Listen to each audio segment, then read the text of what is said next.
Sénateur Francis, merci, Madame la Présidente. Pendant des décennies, les Premières Nations dans la région atlantique ont été sujettes à la surveillance du gouvernement, aux forces de l'ordre et même à la criminalisation de leurs droits pourtant protégés par les traités, c'est-à-dire le droit de pêcher. Plusieurs d'entre eux ont peur d'être arrêtés et de voir leur bateau saisi. En plus, ils sont intimidés, voire attaqués.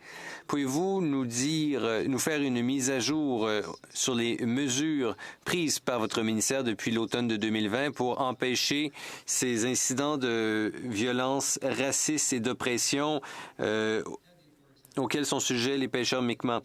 Par exemple, avez-vous fait de la formation? Avez-vous rendu obligatoire la formation antiraciste telle que c'était visé par l'appel à l'action que vous connaissez? La ministre en réponse. Merci de votre question. Le racisme, quelle que soit son incarnation, est inacceptable. Mon ministère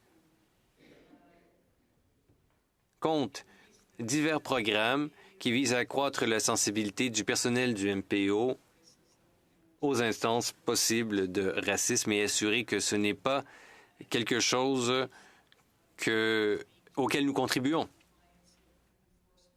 Il faut que l'on respecte les règles, il faut qu'il y ait conformité, il faut que le tout soit appliqué de façon sensible sur le plan culturel.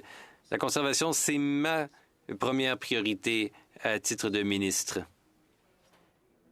Parce que si nous ne sommes pas en mesure d'assurer la perpétuité de nos stocks, nous allons certainement faire subir une injustice à la génération subséquente qui ne pourra profiter de ces stocks. Alors, c'est pour ça qu'on applique les règles. On travaille étroitement avec les collectivités autochtones pour assurer que notre façon de faire convienne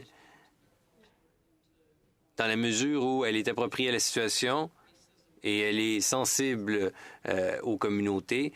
Et on veut bien sûr éviter tout racisme ou même perception de racisme.